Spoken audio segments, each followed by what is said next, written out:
Welcome to the Dr. Leadership Podcast, where the DR stands for Driving Results.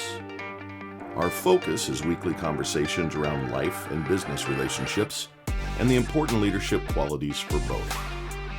These concepts and qualities will help you drive positive results in both your business and personal lives. A weekly connection point to help business leaders develop individual contributors, managers, and executives on your teams. We also will tie in concepts around family focus and life lessons to help you drive success in your personal life. Welcome to the Dr. Leadership Show. Let's get after it. Hey everybody, welcome to the Dr. Leadership Podcast. The doctor is in. Another great week in the books. Hope everyone's enjoying their day today. And want to touch on a couple of things real quick before we jump into the topic of today and the next couple podcast topics. But just a reminder, some great Leadership Lounge content out on the subscription site, which you can find that at www.drleadershipresults.com. Click on the subscription location.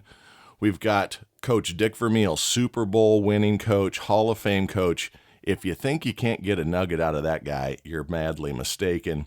An absolute wonderful man that has done incredible things several times, well, all throughout his life. And great insights there on some keys and his 7 integral leadership principles that he goes over at the end are very, very important. And just finished up with Frank Lazzara. I've talked about this man a couple times on the last few podcasts. It'll be getting loaded up, or it'll be loaded up by the time this is heard. And he is the director of vertical lift systems at Bell Helicopter. Big announcement there. A couple weeks ago. They just were awarded by the U.S. Army long-range helicopter vertical lift systems the new V-280, which is the offspring of the 22, the Osprey, $70 billion contract opportunity. They're going to be impacting the world's safety for years to come. He talks about his, just started talking, we're going to have him back several times, but his first tour right after 9/11, where he was involved in an actual crash as the pilot, and talks through the leadership principles it took to make sure that his entire crew and all of his special operations super men and women in the back of the aircraft survived. Let's put it this way, a crash at 11,000 feet in the foothills of the Himalayas, and you don't know whose lights are above you as the air war is getting ready to start in 2001. Incredible story. The leadership and the strength at which these people that protect us every day is just awe-inspiring to me. Check that out. We have some other great guests coming on. Brenna Finnerty, I'm getting on board this week. And then, of course, we have Bill Fournette of the Persimmon Group coming up. These concepts these people share are well worth your investment. Tiny, tiny investment gets you early access to the podcast and then gets you access to the Leadership Lounge, where other people are sharing their great ideas, etc. But on to today, and also if you want to reach out with any questions, concerns, commentary, we can be reached via email at drleadershipresults@gmail.com. So getting lots of good feedback. The numbers continue to grow. Thank you for everyone for listening and sharing to those that you feel this can also help. Doing this for us, not for me. So today, I've talked about the last couple weeks. I've got another gentleman coming on here in a couple weeks. He is the professional. Tim Papadopoulos owns an investment company, 401k management company, hundreds of millions of dollars of assets under management. And we're going to talk to him about financial leadership in your personal lives. I'm going to jump into it a little bit today around teaching our kids and young people around us, new people in the work environment, etc., and how you as a parent can start to establish good concepts and habits, work ethic, all the things that it takes to be successful in this world. A lot of people today feel that it's more important to keep up with the Joneses than to secure their financial future. The Joneses are your enemy. A lot of people today, young people, feel that they're going to be the next TikTok star. Show enough skin and I'll make $1 million a year. A few are going to be successful at that, and whatever the next app is are going to be successful at. But the rest of us got to get up, put our boots on, and go to work every day, and you got to use financial wisdom and appropriate safety measures to ensure that when you turn 60 or 65, maybe you want to retire at 55, it takes specific steps to position yourself to be able to do that. And we're going to talk about that a little bit today from a parent standpoint. Let's face it, when we were kids, my age, I'm going to be 55 years old next month, we had classes that taught us how to write checks, that had us run small make-believe businesses in home economics on how to turn profit, how to turn savings into investment capital, how to grow a business, how to be financially successful, how to balance a checkbook. 99% of the population today doesn't even know how to balance a checkbook. Huge losses in society on these basic concepts. And what this is leading to is a big concern for me that a lot of people just aren't going to be prepared to be able to step away from work. They're going to be working until their dying days. Social Security is not a means for retirement. It is a security blanket. It was never designed to be, by FDR and that entire launch time frame, was never designed to be your retirement plan. It was designed to be a safety net over the top of everyone so that they had something there. But in today's expensive world, we're running over 8% inflation.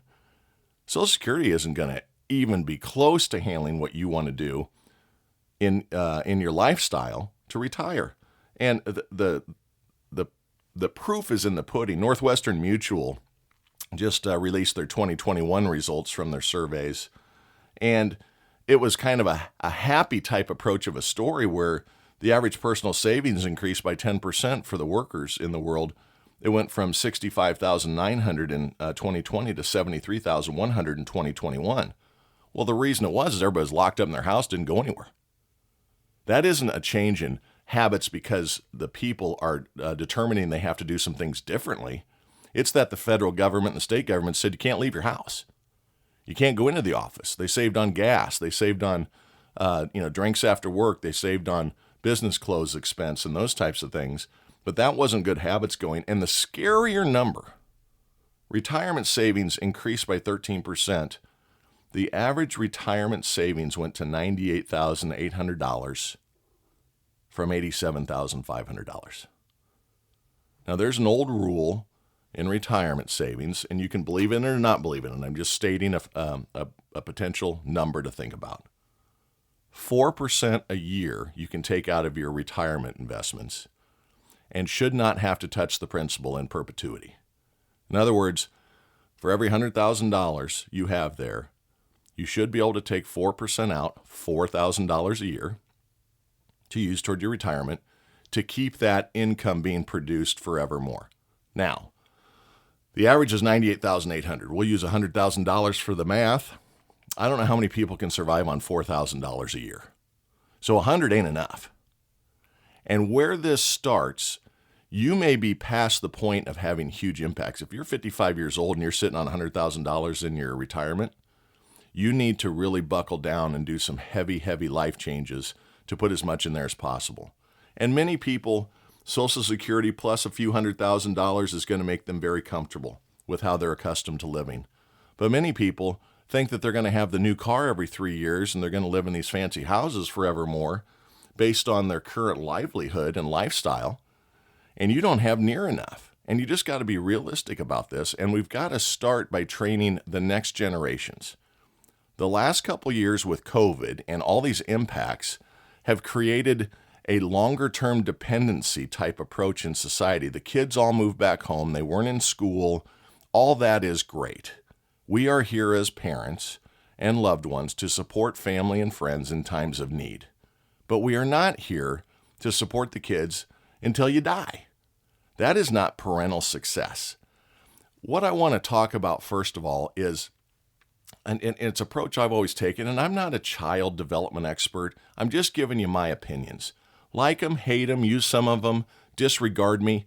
I don't care. They've been successful for me, so I'm going to share them with you.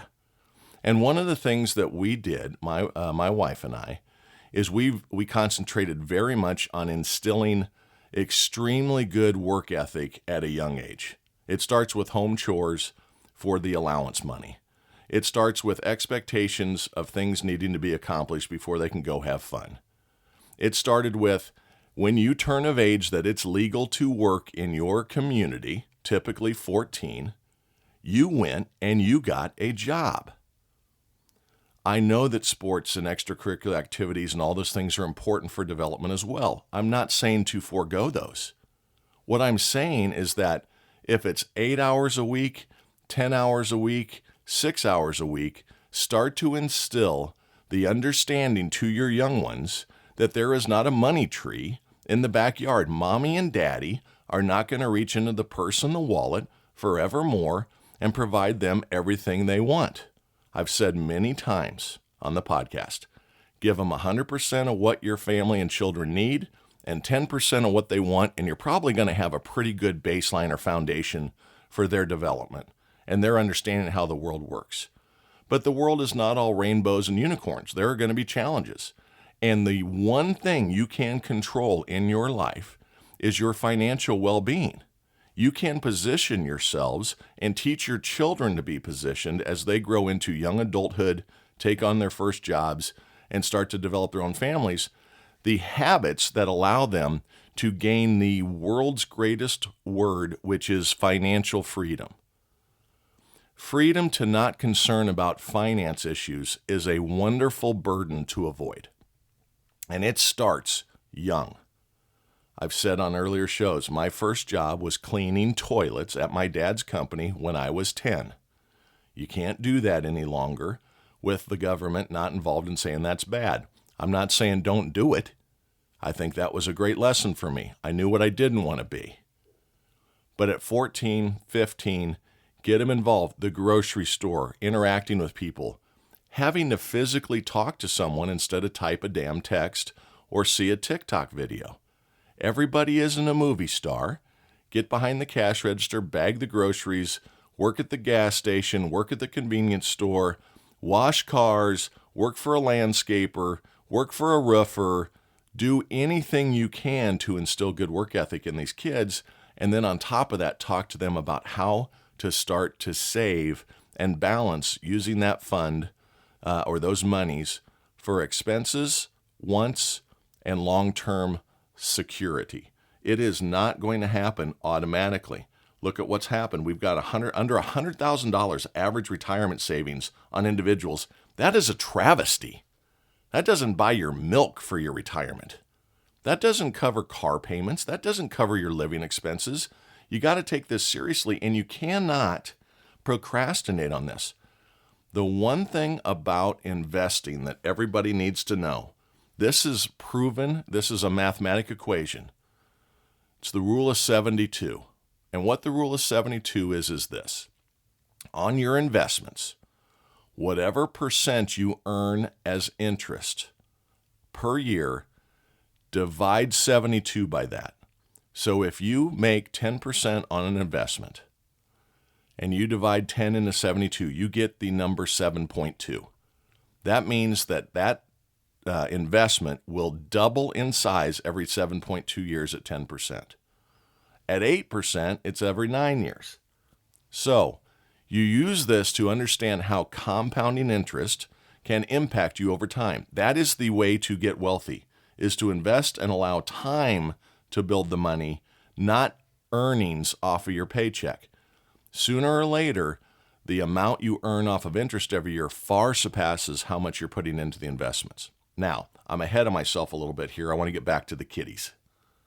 We talked about getting them jobs early. One thing my wife and I did, the kids wanted a car.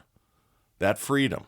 Some kids didn't even want cars, not mine, but other kids. Oh, I'm not really worried about getting my license. What? I'm not going to be your cab as a parent. Run them around. You should want them to have a car. You should want them to start these freedoms and to work on being able to get themselves around places. It builds accountability and responsibility. But our approach on cars was this. You will get a car as soon as you have a job to pay for your own oil changes and gasoline and support partially your car insurance. And the car will be used. And it won't be a used BMW. One got a Chevy Cruze, the other got a Nissan Sentra. Great cars, reliable, going to get them through high school and college. They were in good shape, low miles. But I was at it was a a very affluent school down in the Carolinas, and parents were putting bows on new BMWs in front of the school on 16th birthdays. These people are so insecure and so keep up with the Joneses. It was disgusting.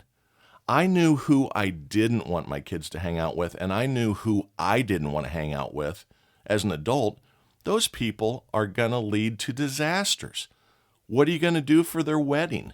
If you're giving brand new BMWs at their 16th birthday, you're going to helicopter them in and, have rock bands that are famous. You're going to do, global honeymoons. I mean, come on, man. Everybody's not the Kardashians. Quit living vicariously through what you saw trending on Twitter or on TikTok or whatever for your kids.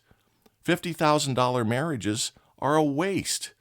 A nice wedding with your closest friends and family is the way to go on expenses on those types of things. It's my opinion.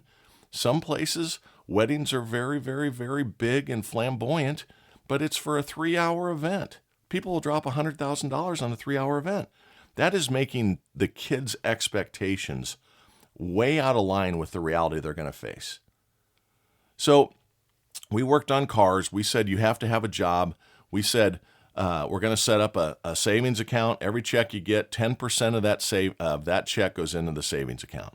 Now, 10% isn't enough any longer. It's the old rule, save 10% and you'll be financially successful. That's not good enough anymore. Promise you.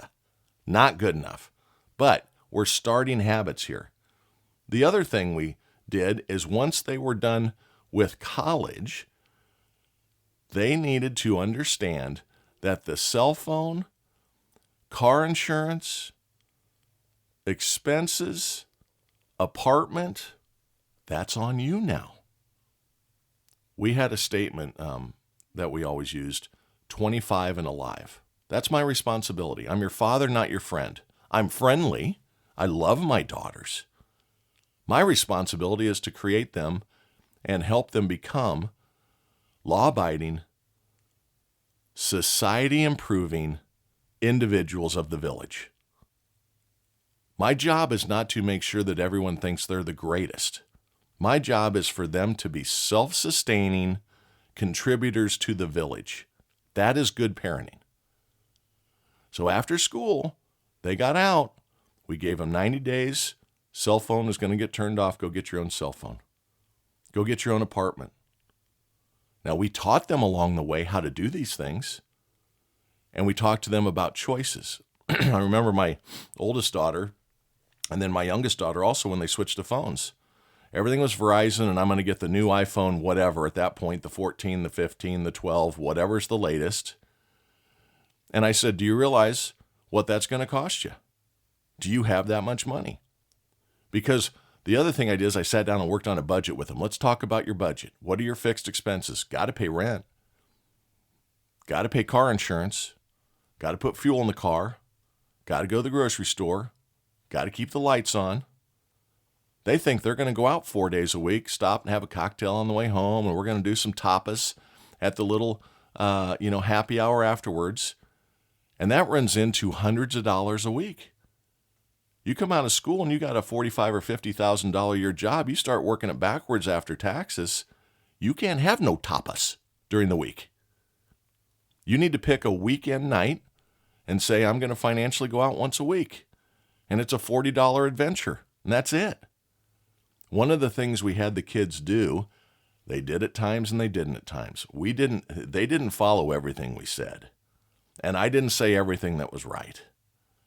But we said live off of cash during the week. I'm like, cash? Who uses cash?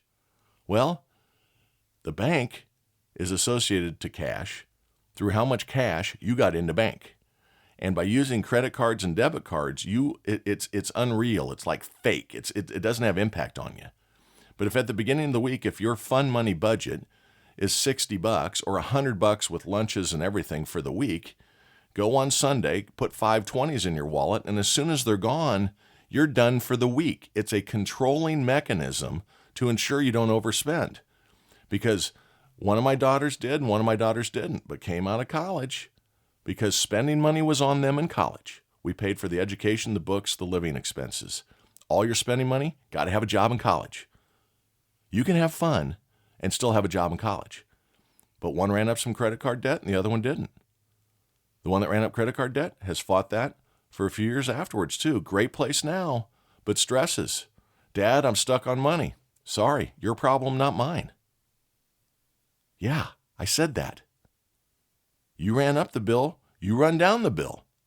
Because if I save them every time, or you save them every time, they're going to just repeat the flaw again. That's not being a parent. That's not being a leader of your family. That's being an enabler. So you can't do these things. You love them. They may not like you right then, but that's not your problem.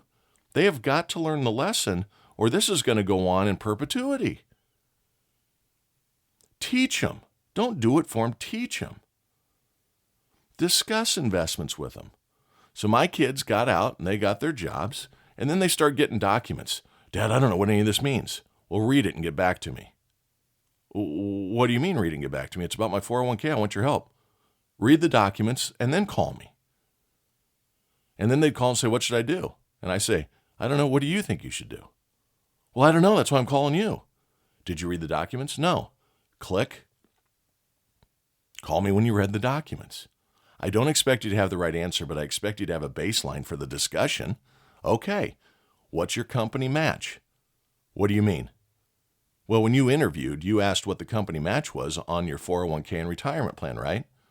Well, no, what if they didn't want to hire me if I asked that question? Can I text them the question? No, man, learn how to talk to people. In the interviewing process, help your kids understand it's okay to ask what the earnings are, what the pay is, and what the benefits are. So you get through that, and then, again, teach them as you go. So I would sit down and I would say, let's talk about how 401ks work. The minimum you want to do is the amount that it takes to get the maximum match. So if a company matches up to 4% and it's a 50% match, that means you got to put 8% in out of your own money for them to give you the full 4%. My kids, they were 50% up to 3%, so they each started at 6%. And they go, 6% of my weekly check? Yeah, but it's pre-tax dollars. What does that mean? All of this should be taught in high school. All of this should be mandated. A civics course on what makes America the greatest country in the world, why our government works. It's not a democracy. It's a constitutional republic. For all of you that don't realize that, it's how it works. And then they should be given home economics, how to write checks, how to balance checkbooks, how to avoid debt, all these things, but they aren't. So it's on our shoulders. So you sit and you explain to them about how these 401k investments are pre-tax. So if you make $100 and you put 6% in your 401k, that comes out of the 100, and then federal and state income tax hit that. So you're being taxed on $94 out of your check, not $100 out of your check. So what that means is that the 6% you're giving is really only costing you a net $4, because if you didn't invest the 6, it'd be taxed and you'd only come home with 4. So you're already winning by 50% growth on that money. Your 4 is turned into 6.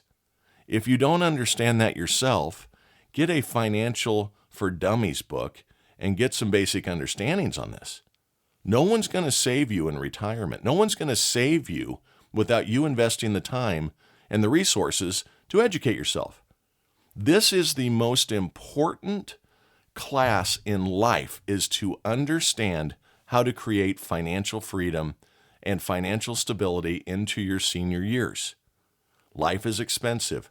The longer your children have, the better it will be, because years are your friend. You need to discuss compounding interest. So after you get them to invest in their 401k, you have to then explain how to invest and diversify. And an easy way to do this, from all the investment people I've discussed, and I have read thousands of financial articles on this. I am OCD on financial security. I've been very fortunate.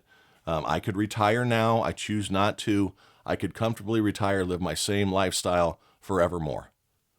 I want to be able to create more wealth, not for me, but so I can be more giving and more philanthropic. That's important to me. It's not what you have, it's what you give.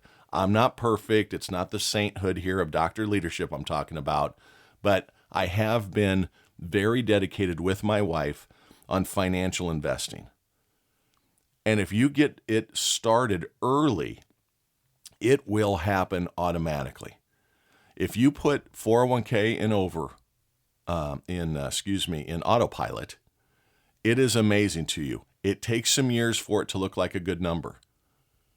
If a kid comes out $50,000 a year, they're saving 6%, that's $3,000. They get matched $1,500 by the company. They put $4,500 in savings. $4,500 in a savings account is a big number for a kid that's 22 years old. But guess what? That $4,500, if you get 10% return, which has been the average over any 10-year period in the history of the markets. You can look at any 10-year history and there's an average of over 10%. If you use that as your baseline, you will then have a free $450 on top of that $4,500 next year, and you put another $4,500 in because of the next year's pay and the 401k investments. Now you got $9,450 at the end of 2 years. At the end of 3 years, you're getting close to 15.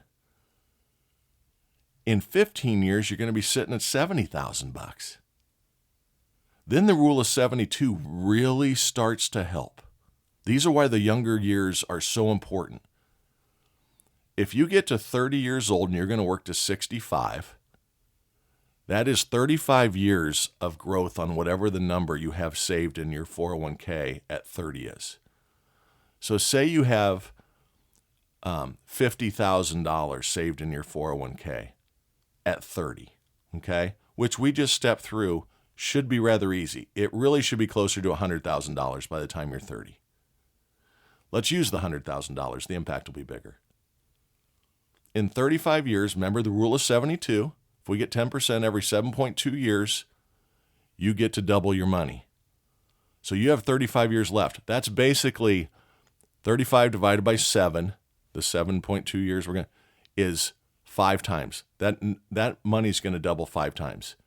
If your children get $100,000 saved by the age of 30, that money, without putting another penny in, if they invest and gain 10% on average, 8% one year, 12% the next, 14% the next, 2% the next, all that goes into averaging, 10%, the easy math is that money's going to double 5 times. So it goes from 100,000, doubles once, goes to 200,000. Doubles again, goes to 400,000. Doubles a third time, goes to 800,000. Doubles a fourth time, goes to 1.6 million. Doubles a fifth time, goes to $3.2 million.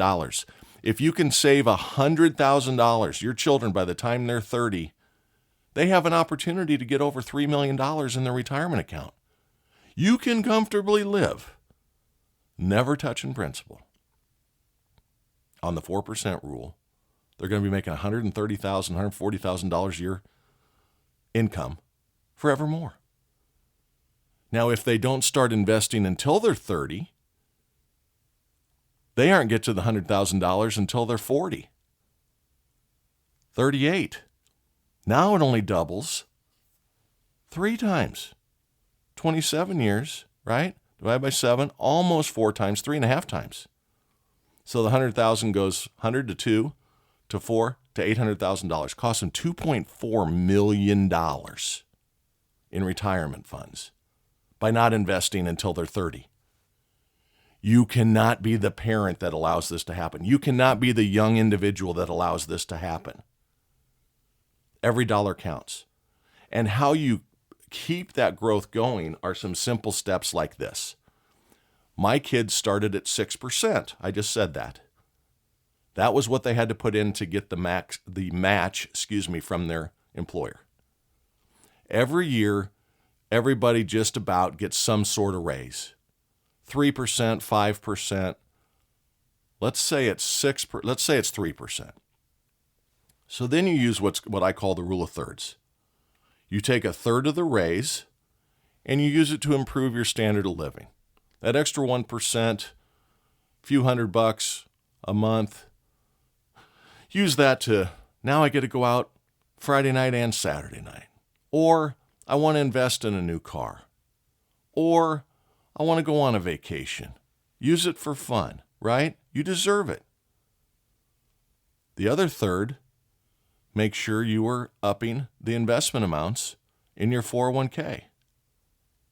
And then the final third, you invest in either lowering any debt you have, if you've bought a home, if you've got a student loan, increase the payments, or you use it towards short-term savings so you have a safety net for the flat tire, the transmission goes out of the car accident, the medical procedure, the new glasses, whatever it may be. Every time you get a raise, pay yourself first, because you really need to get to saving 20% of your gross income per year. Another thing I would recommend is to, at an early age, get a financial planner involved in your life and your children's lives. If you don't have one now at your age, and I'm going to talk about adulthood and all of the people out there that, not your kids, but us as individuals. I'm going to talk about financial planning. I'm going to talk about wills and trusts and those types of things in the next episode, because they're all critical. You don't have to have $1 million to have a trust. Trust me. I will explain that next episode. But a will absolutely has to be done. A trust should absolutely be set up, because there are benefits. Again, hope for the best, plan for the worst. You have to be diligent on these things. The wealthy in the world don't just pop and have this stuff show up. They exercise restraint. They exercise determination and dedication to what grows that nest egg to these monster numbers. Build a plan, get a financial planner involved, have your kids start with $100. Do auto deposit. It's what we've done for a long time. I automatically send money out every check to my financial planner. I don't even see it, because once you don't see it, then it doesn't hurt. You understand the benefits of that compounding interest, and you roll with it. Never, ever, ever try to time the market too. So in the 401ks, the worst thing you can do is just start moving stuff around all the time. I can remember when I was a younger man, I was in my upper 20s, and neighbors were involved in a lot of the dot-com thing. This is in the late 90s. The dot-com era is when technology stocks were just taking off, and a lot of medical and pharmaceutical companies, Merck, etc., were just exploding. And I had a Merck rep that lived behind me, and he was getting options. And man, he's worth $400,000 or $500,000 at 28 years old. And I'm just going, holy cow. And you'd be at these dinner parties or these little fun events having some beers, and the guy'd go, here's the stock you need to buy. Let me give you a little hint. Anytime the guys in the neighborhood have the stock to buy, the big hit is already long gone. The big hits are designed for these investment companies that are moving millions of trades a second. By the time it ferrets down to us little ones, it ain't the big stock anymore. You are not going to win on big hits of fast blowers very often. Some people get lucky. Let's talk about Bitcoin and all of the electronic currencies. That thing is so volatile. I had someone about 4 months ago going, you got to have 3 to 5% of your portfolio involved in crypto. No, thank you. Couple things. One, I'm not confident in myself and my knowledge on it. So if I don't understand it, I'm not going to invest in it. I understand blockchain, and I understand the currency, how it works, but the Fed government hasn't got its paws into the regulation yet. And look what happened. You got this freed guy down in the Bahamas that should be in jail. It's all make-believe. It's a scheme. There's some legitimacy in some components of it, but that thing's a disaster. My point is, you don't get rich off of a single stock. Be diversified. Tell your kids to invest in funds, and don't ever try to time the market. When the market is down, don't pull your money out. That's when you lose. That is the time to invest. You watch Berkshire, you watch Buffett. When the market is down is when billions get invested.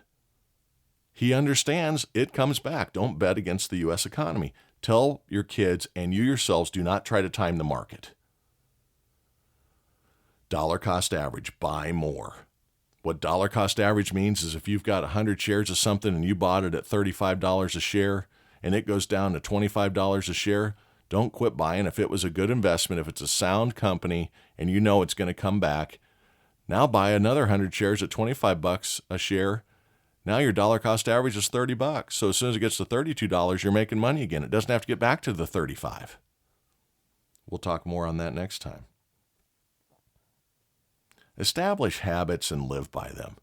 One thing for your kids and you as individuals too, I said don't keep up with the Joneses. It's a bad deal.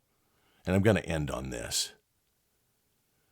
Banks will give you up to 30%, 31% of your gross earnings towards your mortgage. That's the most they'll give you. Don't use that as your baseline. Use 80% of that. Say, we're not going to spend over 24, 25% on our mortgage because the other 5 or 6% are cushion for you. Tell your kids to not buy the newest iPhone. Go a generation back. It's a phone. Don't spend the most. When something new comes out, don't buy it right away. None of that is important in the grand scheme of life. Nobody is judging you on what model phone you have. Nobody's judging you on the vehicles. I could own some very nice high-end Italian sports cars right now. I could go out and do it tomorrow. Not a problem. Just because I can doesn't mean I should. I have a couple of nice cars in the garage that don't cost me a lot of money because it's not important and it shouldn't be. Gets me from point A to point B. It's safe, protects my wife, protects me. Just because you can doesn't mean you should. All of this I say to help all of you be as successful as possible. Again, I started this conversation with, I'm not a financial expert.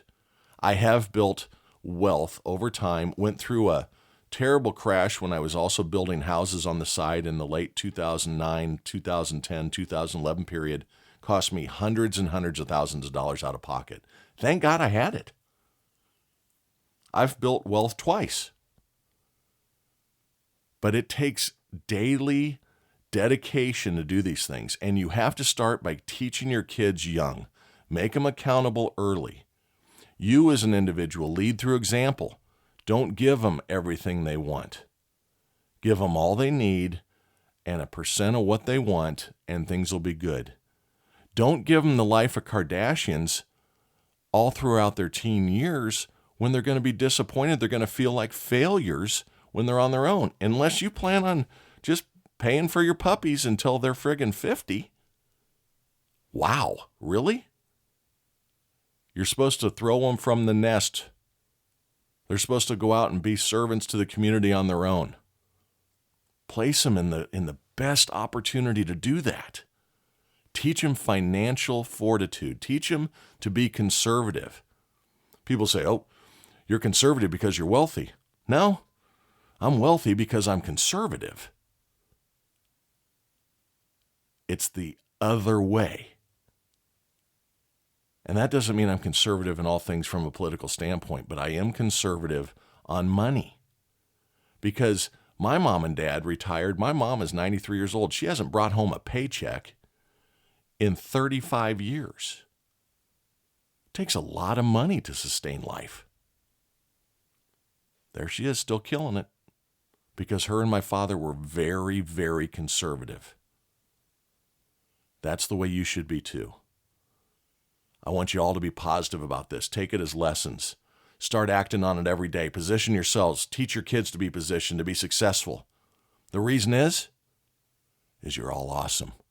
Keep that shit up. Talk next week.